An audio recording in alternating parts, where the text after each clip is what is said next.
My name is Margaret, and I'm 67 years old. People often say that by this age you're supposed to have things figured out, where you belong, who you are, how your story ends. But the truth is, even after nearly 7 decades, I sometimes feel like I'm just beginning to understand myself. If you saw me in the supermarket aisle, you'd probably think, she looks like somebody's grandmother, probably bakes cookies, maybe plays bingo on Tuesdays. And in some ways, you'd be right. I have gray hair that I keep in a neat bob, reading glasses I wear more often than I admit, and a cardigan or two that have seen better days. But behind that simple appearance, there's a whole life, decades of routines, responsibilities, heartaches, and quiet moments that never made it into anyone's photo album. For most of my life, I stayed inside the lines. I married young, raised 2 daughters, and worked nearly 30 years as a school librarian. I loved the smell of those books, the rustle of pages turning, and the little voices asking me to help them find their favorite story. That library was steady ground for me, and the kids, they kept me young, even when my own knees started to ache after too many trips up and down the aisles. Retirement was supposed to be a reward, but instead, it left me face to face with silence. My house, neat and comfortable, became too quiet. I tried to fill the emptiness with small habits, watching the evening news, folding laundry that wasn't dirty just to have something to do, flipping through the same stack of old postcards I'd saved since college, postcards from friends long gone, cities I never got around to visiting. Sometimes I'd run my fingers over the faded ink and wonder if anyone had kept mine. 6 years ago, my husband passed away after a long illness.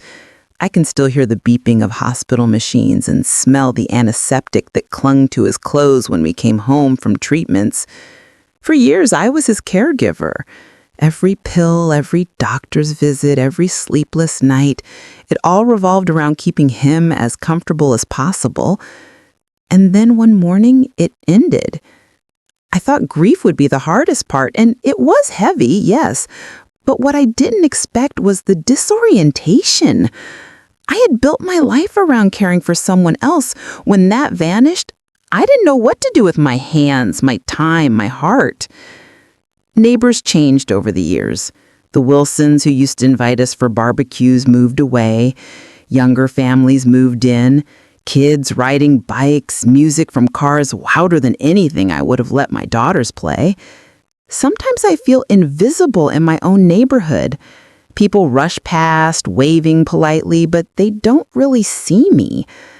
I became another piece of scenery, the woman in the beige house with the roses out front. The strangest part is how small things start to weigh on you.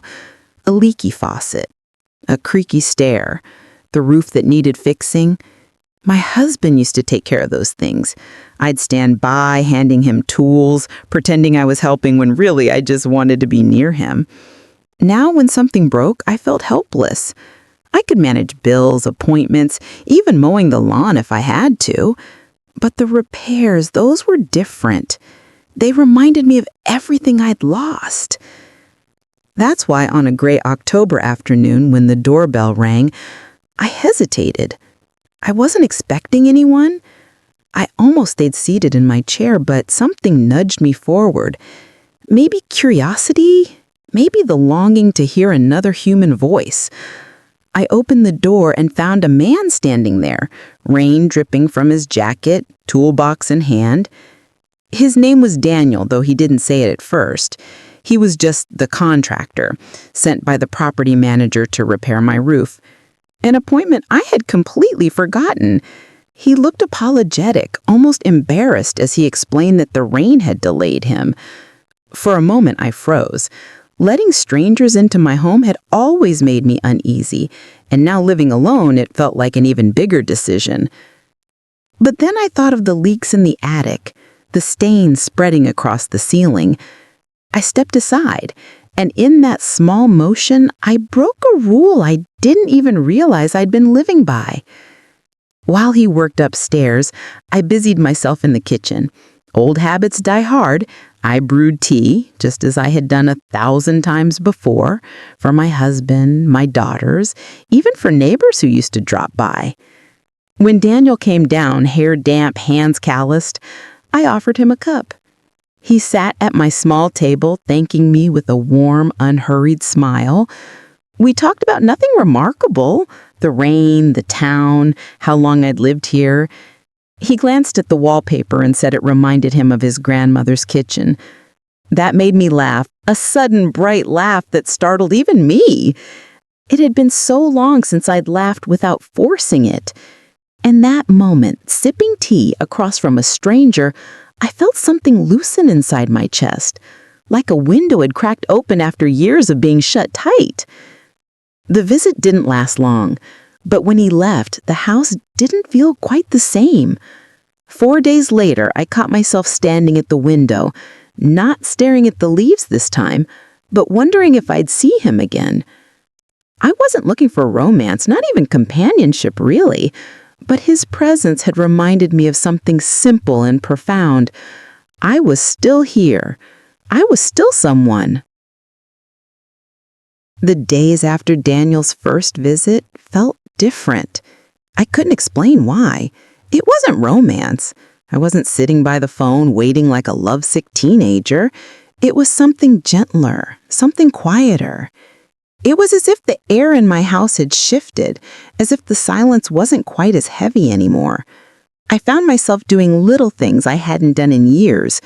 I opened the curtains wider in the morning, letting the sunlight in instead of keeping it dim and shadowed. I took out an old record player I'd stored in the attic, the same one my husband and I used back in the 70s, and played a few of our favorite songs.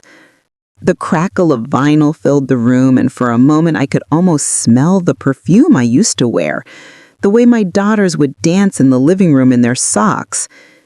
Music has a way of bringing ghosts back to life, friendly ghosts, the kind you're glad to see.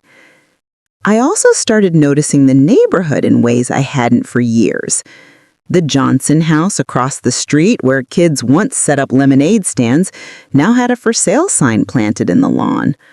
The big oak tree that shaded our summer block parties was gone, cut down after a storm. Even the mail felt different these days. More bills, fewer handwritten letters. Sometimes I'd sit with a shoebox of old postcards and notes from friends, running my fingers across the faded ink. Messages like, "Wish you were here," or "Don't forget me when you're famous." They made me smile and ache at the same time. Then one chilly evening, I looked at myself in the bathroom mirror and studied the lines on my face. Every wrinkle carried a memory. Laughter, tears, years of sunlight on my skin. My hands too showed the years, with veins raised and knuckles stiff from arthritis. I thought of all the women my age who sit in waiting rooms talking about blood pressure, cholesterol, the latest medications. I had become one of them, flipping through outdated magazines, half listening for my name to be called. And yet, after Daniel's visit, I felt less like a patient, less like a number, and more like a woman again. But the most interesting thing happened a few days later. The phone rang. It was the roofing company, calling for a follow-up inspection. I agreed without second thought. When the doorbell rang the next morning, there he was again. Daniel, toolbox in hand, smile easy and familiar. This time the visit lasted longer. He asked about the framed photographs on my mantle, and I found myself telling him stories I hadn't shared in years, about my daughters when they were little, my husband and his terrible singing voice, the library where I used to work, and the children who grew up right before my eyes. He didn't just nod politely, he listened, really listened. His eyes didn't wander. He didn't check his watch. He leaned in as though every word mattered. At one point, he noticed a shoebox on the side table, the one filled with postcards. I laughed and explained how I used to collect them, how each card carried a tiny piece of someone's life. He picked one up carefully, read the faded handwriting, and said, "You must have touched so many lives." Something in me shifted when he said that. I hadn't realized how much I needed to hear those words, how badly I wanted to feel like my life had meant something. For years, I'd been living like I was fading into the background, like my best days were behind me. But in that simple moment, with a stranger holding an old postcard, I felt a flicker of worth return. We didn't cross any boundaries. There was no flirtation, no promises, nothing like that. It wasn't about romance. It was about being seen, truly seen. And for the first time in years, I felt like I wasn't invisible. After that second visit, I changed more than I realized. I rearranged the furniture, not because it needed it, but because I wanted a fresh view. I started taking longer walks around the neighborhood, waving at kids on their bikes, smiling at people I used to pass without a word. I even joined a local book club. Sitting in that circle of women, some younger, some my age, I realized I wasn't alone in my loneliness. We all carried stories of loss, of rediscovery, of learning to live again when we thought our chapters were finished. I began to understand something simple yet powerful. Healing doesn't always come through grand gestures.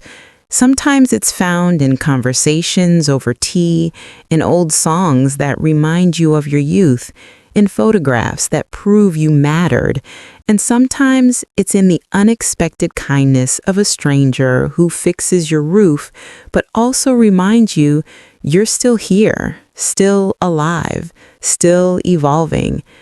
So no, this isn't a love story. It's a story about waking up. It's about remembering that even in our later years, when we think the world has already written our ending, there's still room for surprises, for growth, for light to enter the cracks. And for me, it all started with the sound of a doorbell on a rainy October afternoon.